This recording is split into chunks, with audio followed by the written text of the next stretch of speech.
മഹാലക്ഷ്മി സീരിയലിൻ്റെ പുതിയൊരു എപ്പിസോഡിലോട്ട് എല്ലാവർക്കും സ്വാഗതം. അങ്ങനെ ദുർഗയാണെങ്കിൽ കരുണ ജോലി ചെയ്യുന്നതെല്ലാം തന്നെ വീഡിയോയിൽ ഷൂട്ട് ചെയ്യുകയാണ്.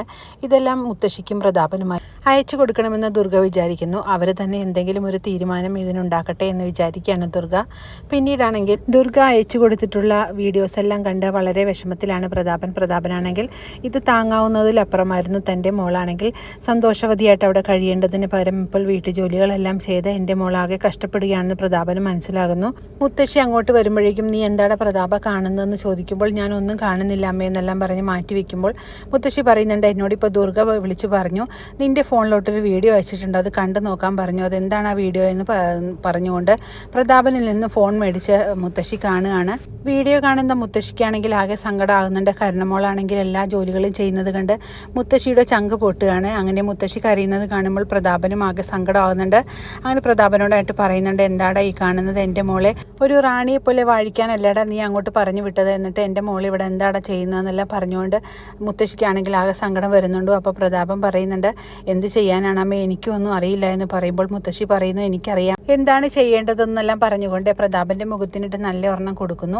ഈ സൗണ്ട് കേട്ട് അങ്ങോട്ട് വരുന്ന മോഹിനിയോടായിട്ട് മുത്തശ്ശി പറയുന്നുണ്ട്, എടി കണ്ടു നോക്കടി, നിനക്കിത് കാണുമ്പോൾ വളരെ സമാധാനവും സന്തോഷവുമാവും, നീ കാണുന്നും പറഞ്ഞുകൊണ്ട് മുത്തശ്ശിയാണെങ്കിൽ ആ ഫോൺ എടുത്ത് കാണിച്ചു കൊടുക്കുകയാണ് മോഹിനിയെ. ഇത് കാണുമ്പോൾ മോഹിനിക്കും വളരെ സങ്കടമാകുന്നുണ്ട്. കാരണം നമ്മൾ ഒരിക്കലും ചെയ്യാത്ത കാര്യങ്ങളൊക്കെ ചെയ്യുന്നത് കണ്ടപ്പോൾ വളരെ സങ്കടം തോന്നുന്നുണ്ടെങ്കിലും പക്ഷേ മോഹിനി പറയുന്നുണ്ട്, ഇതെല്ലാം ചെയ്യുന്നത് അവളുടെ നന്മയ്ക്ക് വേണ്ടി തന്നെയല്ലേ, അതിനെ കൂടുതൽ സങ്കടപ്പെടേണ്ട കാര്യമൊന്നുമില്ല എന്ന് മോഹിനി പറയുന്നത് കേട്ട് മുത്തശ്ശിക്കാണെങ്കിൽ കല്ല് തുള്ളുന്നുണ്ട്. പിന്നീട് കരുണയാണെങ്കിൽ പ്രതാപനെ കാണാനായിട്ട് വരുന്നു. അങ്ങനെ പ്രതാപനാണെങ്കിൽ കരുണയെ കാണുന്നത് വളരെ സങ്കടത്തോടു കൂടി തന്നെ പറയുന്നുണ്ട്, മോളെ ഞാൻ റാണിയെ പോലെ ജീവിക്കാനായിട്ട് അങ്ങോട്ട് വിട്ടിട്ട് അവൾ എൻ്റെ മോളെ ഒരു വേലക്കാരിയാക്കി കളഞ്ഞല്ലോ, അവളെ ഞാൻ വെറുതെ വിടാൻ ഉദ്ദേശിച്ചിട്ടില്ല, എല്ലാ തരത്തിലും ഞാൻ അവളെ പൂട്ടുക തന്നെ ചെയ്യുമെന്ന് പറയുമ്പോൾ ഇതൊക്കെ കേൾക്കുമ്പോൾ സന്തോഷിക്കുന്ന ഒരു കരുണയുണ്ടായിരുന്നു ഒരു കാലത്ത്. ഇപ്പോൾ അതൊന്നും എനിക്ക് കേട്ടാലും കൂടെ ഒരു സന്തോഷമില്ല, ഇതെല്ലാം എൻ്റെ ജീവിതത്തിൻ്റെ ഒരു ഭാഗമാണെന്നും ഇതൊക്കെ ഞാൻ അനുഭവിക്കാൻ ബാധ്യസ്ഥയാണെന്നെല്ലാം പറഞ്ഞുകൊണ്ട് കരുണയ്ക്കാണെങ്കിൽ ആകെ സങ്കടം വരികയാണ്. ഇനിയൊന്നും പഴയ പോലെ ആകുമെന്ന് എനിക്ക് ഒരു വിശ്വാസമില്ല, കാരണം അച്ഛനാണെങ്കിൽ ചെയ്തു കൂട്ടിയിട്ടുള്ള പാപങ്ങളാണ് ഞാനിപ്പോൾ അനുഭവിച്ചുകൊണ്ടിരിക്കുന്നതെന്നെല്ലാം കരുണ പറയുന്നത് കേട്ട് നമ്മുടെ പ്രതാപനാണെങ്കിൽ ആകെ സങ്കടം വരുന്നുണ്ട്. മോളെ നീ ഞാൻ പറയുന്നതൊന്ന് കേൾക്കുന്നെല്ലാം പറയുമ്പോൾ കരുണ പറയുന്നുണ്ട്, എന്നോടൊന്നും പറയണ്ട, ഞാൻ പോകുകയാണെന്നെല്ലാം പറഞ്ഞ് കരുണ അവിടെ നിന്ന് പോവുകയാണ്.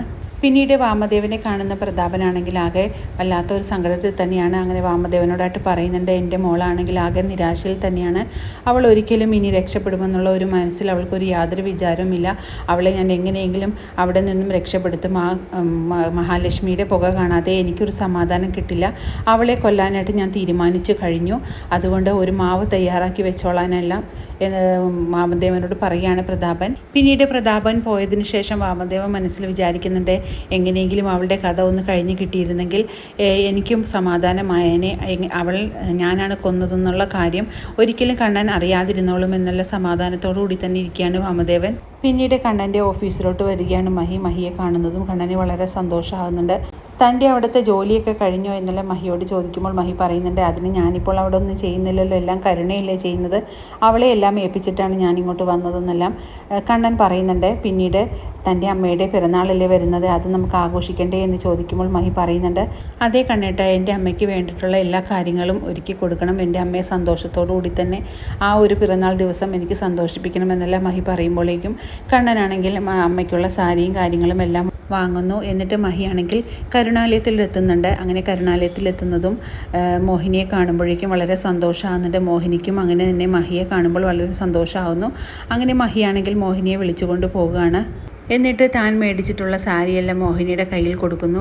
ഇത് കാണുമ്പോഴേക്കും മോഹിനി പറയുന്നുണ്ട്, മോളെ എന്തിനാണ് ഇതെല്ലാം വാങ്ങിയത്, എനിക്കെന്തോ ഒരു സാരിയാണ് ഇവിടെ ഇരിക്കുന്നത്, മോള് തന്നെ വാങ്ങി തന്നിട്ടുള്ള ഒരുപാട് സാരികൾ അമ്മയുടെ കയ്യിൽ തന്നെയുണ്ട്, പിന്നെ എന്തിനാണ് ഇതെല്ലാം മേടിച്ച് വെറുതെ കാശ് കളഞ്ഞതെന്നെല്ലാം ചോദിക്കുമ്പോൾ ഇതൊന്നും ഞാൻ മേടിച്ചതല്ല, ഇതെല്ലാം കണ്ണേട്ടനാണ് അമ്മയ്ക്ക് മേടിച്ചത്, അതുകൊണ്ട് അമ്മ ഇത് സന്തോഷത്തോടു കൂടി അങ്ങോട്ട് വാങ്ങിക്കോ എന്ന് പറഞ്ഞുകൊണ്ട് കൊടുക്കുകയാണ് മോഹിനിയുടെ കയ്യിൽ. പിന്നീട് അകത്തോട്ട് കയറി ചെല്ലുമ്പോൾ കണ്ണനെയും മഹിയെയും എല്ലാം കാണുമ്പോഴേക്കും മുത്തശ്ശിക്കാണെങ്കിൽ ആകെ കല്ല് തൊള്ളുന്നു.